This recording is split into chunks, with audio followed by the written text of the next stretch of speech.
네, 뉴스 신세계 MBC 이정은 기자와 함께합니다. 어서 오세요. 네, 안녕하세요. 자, 오늘 중요한 뉴스가 많은데요. 네. 그 전에 잠깐 안내해 주실 거 있죠? 예. 네, 그렇습니다. 지난주에 시작된 청취율 조사 이번 주까지입니다. 02로 시작하는 번호로 전화가 걸려오면 꼭 받아주셔서 권순표의 뉴스 하이킥 잘 듣고 있다 말씀해 주시길 부탁드립니다. 그리고 방송 중에 좋은 의견 보내주신 분들께는 다양한 선물도 보내드리고 있습니다. 오늘은 총 8분께 5만 원 상당의 소고기 김치 왕만두 세트, 그리고 5분께는 5만 원 상당의 젓갈 선물 세트를, 그리고 이번 한 주 동안 좋은 의견 보내주신 분들께는 2분을 선정해서 금요일에 박준형, 박영진의 2시 만세에서 지원해준 25만 원 상당의 구두 교환권 오늘 방송 끝나면 보내드릴 예정입니다. 청취자 여러분들의 많은 참여 바랍니다. 문자번호 샵 8001번, 짧은 문자는 50원, 긴 문자는 100원의 정보 이용료가 들고요. 스마트 라디오 미니 메시지로도 참여 가능합니다. 유튜브로는 선물 발송이 어려우니까 참여는 꼭 문자나 미니로 부탁드립니다. 청취율 조사받은 그 화면 캡처해서 보내주시면 상품을 받으실 가능성이 수직으로 올라간다는 확률이 매우 높아진다고 들었습니다. 담당 PD의 전언입니다. 네. 그리고 이 상품 제공해 준 사람은 MBC의 정영선 PD라고 착한 분이 있습니다. 아, 그 귀인이 계속 지원을 해주고 예, 계시는군요. 네. 예. 자, 오늘 뉴스요. 윤석열 씨 첫 선고 드디어 나왔습니다. 예. 그렇습니다. 재판 8개 받고 있는데 오늘 첫 선고가 드디어 나왔습니다.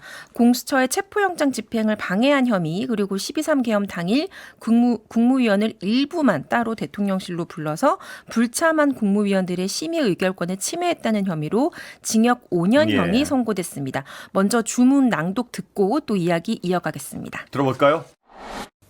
피고인 일어서십시오. 주문. 피고인을 징역 5년에 처한다.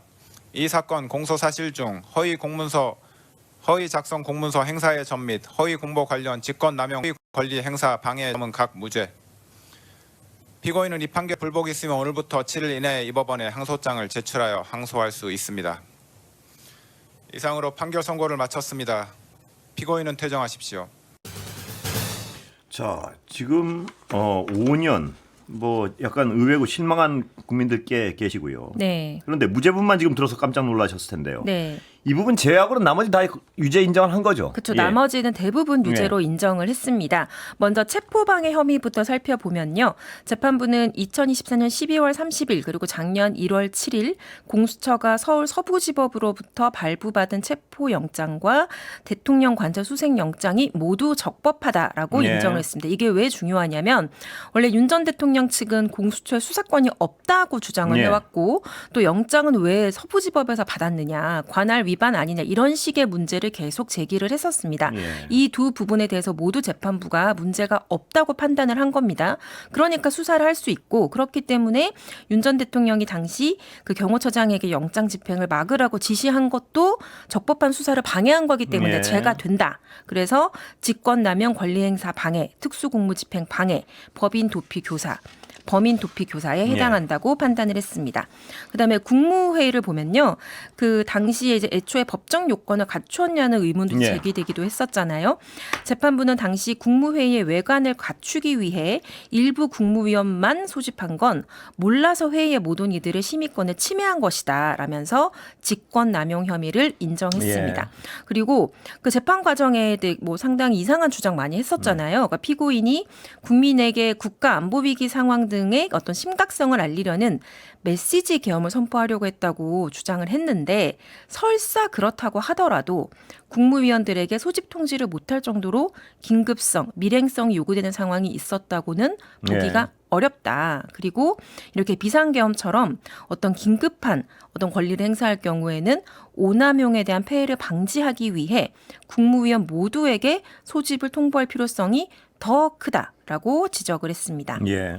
그리고 계엄이 해제된 뒤에 그 문서를 만들어서 이제 허위 선포문을 만들었다가 폐기한 것도 유죄로 판단을 했는데요. 그러니까 이게 한덕수 전 국무총리와 김용현 전 국방부 장관이 서명을 한 문서에 의해서 계엄이 이루어진 것처럼 나중에 만들었잖아요. 근데 이것은 이제 허위 공문서 작성은 유죄로 인정이 됐는데 다만 이게 이후에 뭐 다른 사람에게 제출이 되거나 외부로 나가지는 않아서 공문서 행사는 무죄, 그러니까 작성은 유죄, 행사는 무죄라고 했습니다. 그러면서 재판부는 종합적으로 피고인이 수사받는 과정에서 경호처 공무원들을 이용해 자신에 대한 수사기관의 적법한 영장 집행을 저지하거나 증거 인멸을 시도했다.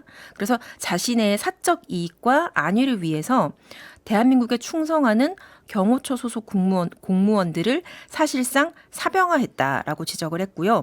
죄질도 좋지 않다. 범행에 이르게 된 경위도 매우 좋지 않다. 그런데도 납득하기 어려운 변명으로 일관하고 잘못을 반성하는 태도를 전혀 보이지 않는다라고 지적을 이어갔습니다. 근데 당초 특검이 구형한 형량이 10년이었던 반해 선고 형량은 5년이었습니다. 그러니까 감형 사유가 있었다는 건데요. 재판부의 설명 들어보시겠습니다. 당시 대통령이었던 피고인의 이 사건 범행으로 인하여 훼손된 법치주의를 바로 세울 필요성이 있는 점 등을 더하여 볼 때 피고인에게는 그 죄책에 상응하는 엄중한 처벌이 필요합니다.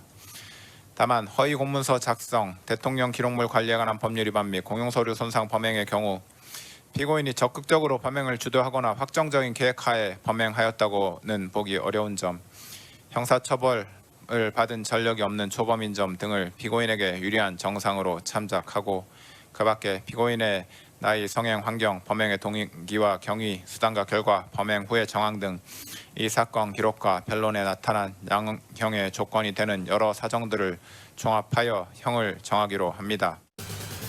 자, 이 부분이 잘 이해할 수 없다는 국민들이 많은데요. 네, 이 부분에 대해서 그렇습니다. 자세히 지금 전문가 한 분 변호사 연결해가지고요. 자세한 내용 한번 들어보고 다시 오겠습니다. 자, 김규현 변호사 전화 연결돼 있습니까? 안녕하세요. 네, 안녕하십니까. 김규현입니다. 예, 오늘 지금도 방금 들으셨을 텐데요. 여러 혐의에 대해서 유죄 인정하면서 징역 5년 선고했습니다. 생각보다 형량 낮다 이렇게 비판하는 국민들 많은데 어떻게 보십니까? 저도 법적으로. 거기에 굉장히 공감을 합니다. 예. 초반에 이제 법리적인 설명을 할 때는 굉장히 좋았습니다. 법리도 굉장히 탄탄했고 이제 몇 가지 무죄가 나왔는데 그 부분에 대해서도 뭐 일견 수긍이 가는 그런 논리였다고 할 수 있을 건데요. 마지막에 징역 5년이라는 일반적인 국민들의 예상보다 훨씬 낮은 형을 선고하면서 마치 용두사미처럼 되어버린 느낌이다라고 볼 수 있겠습니다. 예, 재판부의 그 용두사미의 어떤 판단 근거 왜 그랬다고 추정하세요? 보면은 이제 판사들의 어떤 법적인 법 감정이나 양형 감각이 일반 국민들의 눈높이에 미치지 못한다는 비판이 원래 많았었는데요. 이번 재판부가 그거보다도 더욱더 더 낮았던 게 아닌가 저는 그런 생각을 하고 있습니다. 어떻게 보면은 일반적인 뭐 절도라든가 폭행 뭐 이런 일반 사건들을 바라볼 때 판사들이 상당히 온정적인 감각에서 제3자의 관점에서 감정을 배제하고 온정주의적으로 판단한다라는 그런 비판들이 많이 있었는데요. 이런 내란과 관련된 사건임에도 불구하고 마치 일반 사건을 그렇게 재판하듯이 한 것이 아니냐 하는 그런 좀 비판을 해봅니다.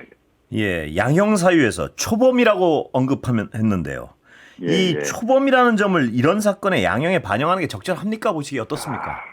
사실 굉장히 부적절하죠. 초범이기 때문에 감경을 한다는 거는 그 말씀드린 것처럼 뭐 절도나 폭행이나 뭐 이런 일반적으로 소위 말하는 잡사건 이런 거에서 많이 등장하는 단어이거든요. 그러니까 뭐 일반적으로 음주운전이나 폭행 이런 전략이 없는 사람이 처음 범죄를 이런 걸 저지르면 그걸로 인해서 감경을 해줄 수는 있겠죠. 그렇지만 처음 저지른 범죄가 만약에 살인죄다, 내란죄다 이렇게 했을 때 처음 범죄를 저질렀다는 이유로 이거를 감경을 해줄 수는 없는 것이 아니겠습니까? 더군다나 이 사건 같은 경우에는 내란 범죄를 저지른 것이라서 어떻게 내란 범죄를 저지르지 않으면은 범할 수 없는 사건이니까 내란죄를 어떻게 사람이 두 번을 저지를 수 있겠습니까? 그러니까 재범 가능성도 없는 것이고 양형 부분에 있어서도 이 사건은 이론적으로 11년 3개월까지 선고를 할 수 있는 사건이거든요. 그런데 내란 범죄를 기획하고 그 사건을 은폐하는 과정에서 뭐 헬기라든가 중화기나 이런 걸 동원해가지고 총격전까지도 계획하고 하려고 했었던 그런 사람에 대해서 5년밖에 선고가 안 된다면 도대체 어떤 범죄를 더 저질러야 11년, 10년까지 선고가 될 수 있다는 것인지 저는 좀 되묻고 싶어요. 예. 김 변호사 보시기에 합리적인 형량은 어느 정도 돼야 되는 겁니까, 원래? 저는 솔직히 한 8년 정도를 예상했었습니다. 예, 검찰 10년이 구형하기도 했고, 예. 근데 뭐 일반적으로 거기까지는 미치지 못하니까 법원이 한 7, 8년 정도를 예상을 했었는데, 저는 미니멈으로 해도 한 6년, 7년 그 정도 봤습니다만은 그거보다 턱없이 낮은 형량이 선고돼서 저도 개인적으로 많이 놀랐습니다. 특검의 항소 가능성에 대해서 어떻게 보십니까?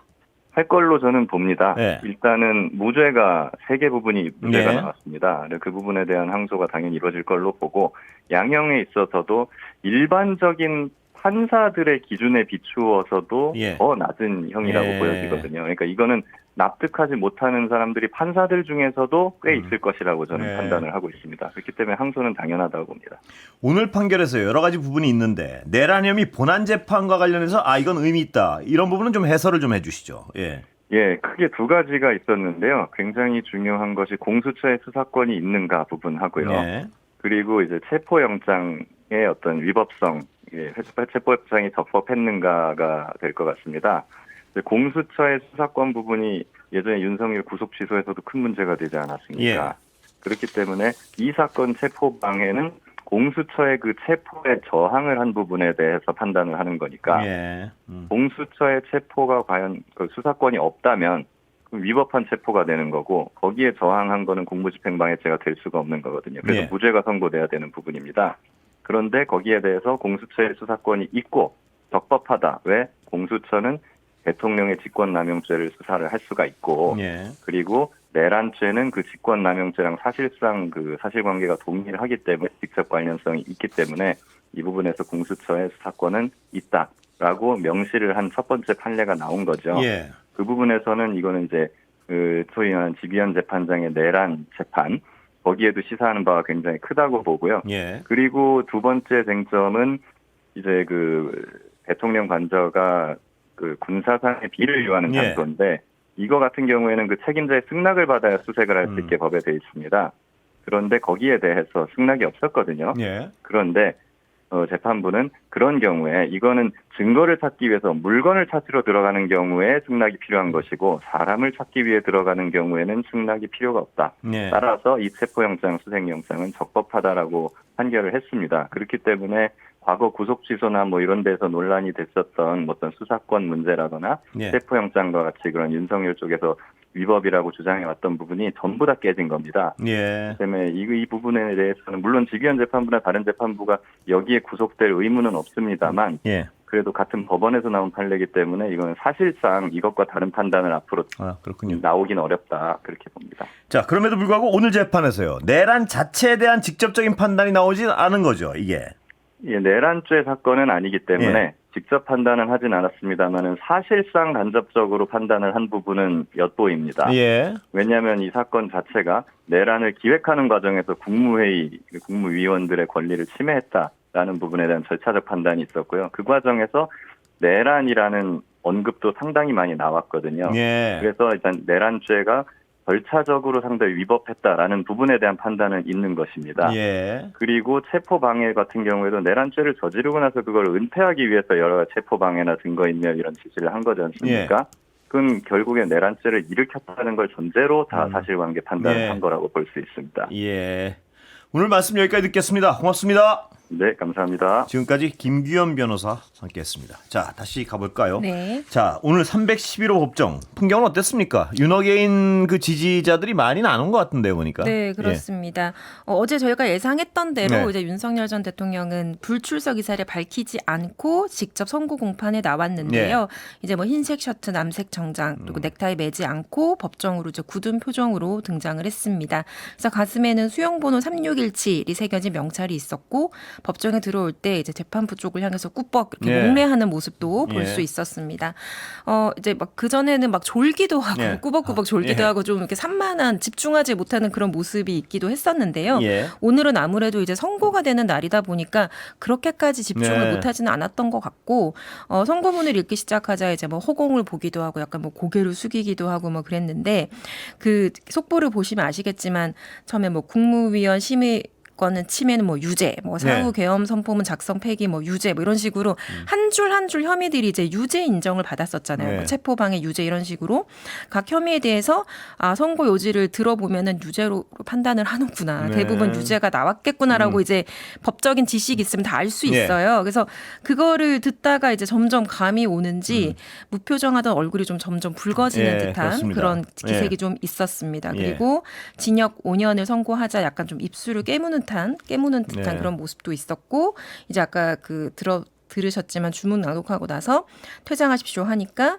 좀 굳은 표정으로 얼굴이 좀 빨개진 상태에서 그냥 또 짧게 인사를 하고 법정 밖으로 나갔습니다. 예, 지지자들 생각보다는 많지 않았습니다. 그러니까 서울중앙지법 앞에 이제 윤어게인을 주장하는 지지자들이 애초에는 집회 참석 인원을 4,000명으로 신고를 하고 그리고 이제 여기에 맞불 집회 그러니까 유죄 선고가 당연하다라고 주장하는 시민들이 많기 때문에 맞불 집회도 서울중앙지법 앞에서 열렸습니다. 그래서 경찰이 이제 충돌이 우려가 되니까 사벽도 많이 세우고 이제 인원도 많이 배치를 해서 엄격하게 통제를 했거든요. 근데 막상 윤어게인 뭐 이렇게 주장하시는 분들은 한 수십 명에서 뭐 100여 명 많아도 그 정도로 이제 집계가 된 듯해서 그래서 뭐 재판이 이제 굉장히 이제 길어졌잖아요. 그러니까 실제로 거리에 막 나와서 적극적으로 활동하는 수준의 어떤 지지 세력은 좀 줄어든 게 아닌가? 오늘 현장에서는 그런 반응들도 있었습니다. 자, 정당들 반응은 어떻습니까? 정치권 반응은?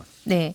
일단 더불어민주당은 징역 5년 선고가 헌정 질서 파괴에 대한 형량치고는 터무니없이 가볍다. 그러니까 내란 극복과 정의 실현을 그 전에 갈망하는 미안합니다. 네. 항소의사 밝혔군요. 특검이. 특검이요. 제 변호인단이 밝혔군요. 그렇습니다. 특검은 이제 판결문을 분석한 다음에 결정을 하겠다고 했는데 아마도 항소를 할 것 같은데 일단 늘 이제 분석한 다음에 한다고 말을 하곤 하고요. 그리고 이제 피고인 측 변호인단은 바로 항소 의사를 밝혔습니다.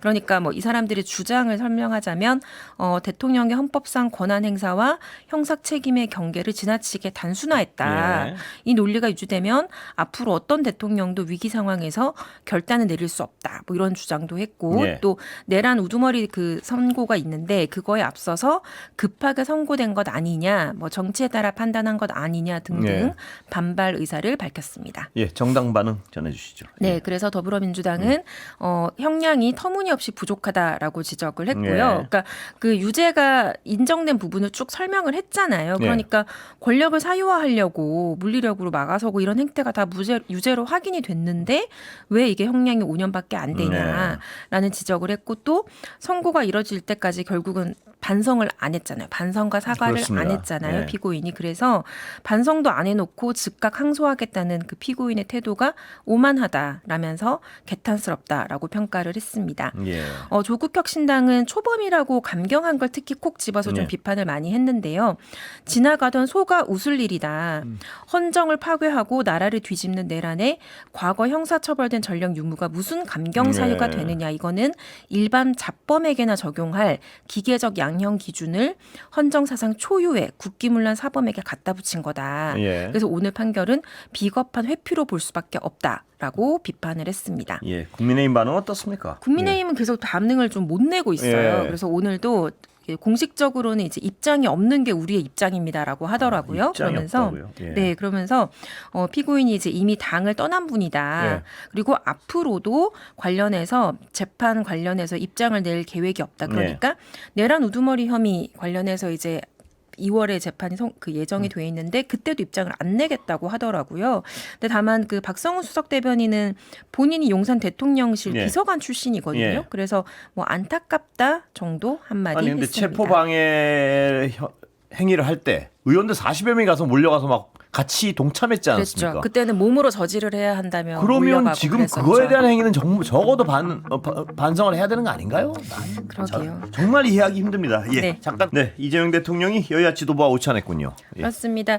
오늘 신년을 맞아 청와대 상춘제에 여야 정당 지도부를 초대해 점심 식사를 겸한 간담회를 했습니다. 그래서 여당인 더불어민주당은 당연히 참석을 했고요. 그리고 비교섭단체 5곳 조국혁신당, 개혁신당, 진보당, 기본소득당, 사회민주당이 참석을 했습니다. 제1야당의 국민의힘은 불참했습니다. 그러니까 지난 그 신년 인사회 때에도 장동혁 국민의힘 대표만 빠지고 이명박 전 대통령을 만났었거든요. 예. 그래서 그때도 불참의 그 효능감이 무엇인가 저희가 예. 궁금했었는데 오늘도 불참을 했습니다. 그래서 이재명 대통령이 오늘은 빨간색이 안 보이네요. 뭐 이런 농담을 예. 하기도 했습니다. 근데 보통 이런 자리는 대통령이 이제 뭐 통합이라든지 협치라든지 이런 것을 촉구하기 위해서 여러 정당 대표들을 만나서 이야기도 나누고 하고 예. 현안도 이야기하는 거거든요. 그래서 오늘도 이 대통령이 대통령 역할 중에 국민 통합이 정말 중요하다. 여야 대표들도 많이 배려해주고 도와주면 감사하겠다라고 하고 대통령은 내가 더불어민주당 대표도 해봤지만 대통령은 민주당 대표가 아니다. 예. 이제는 한 정당만 대표해서는 안 되고 전 국민을 대표해야 하는 위치다라고 예. 스스로 강조를 했습니다. 정치를 다 떠나서 말입니다. 대통령이 밥 먹자면 밥 정도 먹으면서 얘기도 좀 하고 네. 뭐 이래야 되는 거 아닌가요? 그러니까요. 뭐 정치 싸울 때 싸우더라도 이런 데서 또 뭐 어떻게 합시다 정도 한마디 얘기하고 하면 좀 뭐 경색의 어떤 실마리를 풀 수도 있고요. 그러니까 한국에서는 밥을 먹으면서 어떤 이야기를 좀 풀어가는 게 네. 어떤 뭐랄까요 좀 가장 뭐랄까 좀 많이 거리끼지 않는 방법이잖아요. 글쎄요. 네. 가장 쉬운 방법이라고도 생각을 밥 정도 하는데 어째는데 대통령이 네. 뭘 이거를 그렇게 모르겠습니다. 예. 네. 그러니까 대통령 지금 굶고 있죠 지금 야당 대표. 그렇습니다. 지금 예. 단식을 하고 예. 있습니다. 그래서 지금 이렇게 뭐 통합 협치 이렇게 강조를 한 게 계속 국회에서 좀 여야가 강하게 대립을 하고 있기 때문에 이런 상황을 고려한 것 때문으로 보이는데요. 예. 그러니까 어제 이제 임시국회 본회의 열리면서 뭐 그 참사 피해자 지원 법안 같은 것도 통과가 되고 모처럼 민생 법안 11개가 여야 합의로 통과가 됐습니다. 그런데 민주당이 추진하는 그 2차 종합 특검법을 놓고 지금 국민의힘과 개혁신당은 공개적으로 반대를 하고 있잖아요. 네. 필리버스터도 했고.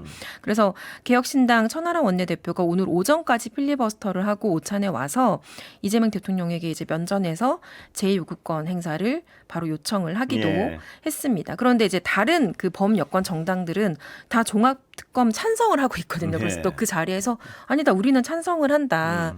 지난 3특검에서 미진한 부분이 많고 이걸 하는 거는 민주주의를 위해서 당연한 일이다라고 예. 거기서 또 찬성의 뜻을 바로 밝히기도 그렇군요. 했습니다. 예. 네. 국민의힘 반응은 어떻습니까? 이제 국민의힘은 그래서 이 오찬을 한간 오찬 쇼라고 표현을 네. 하면서 영수회담을 제안했습니다. 그러니까 이거를 그냥 거칠게 해석을 하자면 다른 정당이랑 같이 보기 싫고 그냥 1대1로 보고 싶다는 거거든요. 네. 그러니까 송호석 원내대표가 오늘 기자회견을 열면서 제1야당 대표가 단식을 벌이고 있으니까 농성 현장을 찾아 손잡고 야당의 절박한 요구가 뭔지 경청해야 할 때다. 그래서 지금은 한간 오찬 쇼를 할 때가 아니다라고 주장을 했습니다. 근데 지금 이제 국민의힘이 근데 그 단식을 하면서 그 요구하는 게 쌍특검이잖아요. 예. 통일교 특검과 공천헌금 의혹 예. 특검.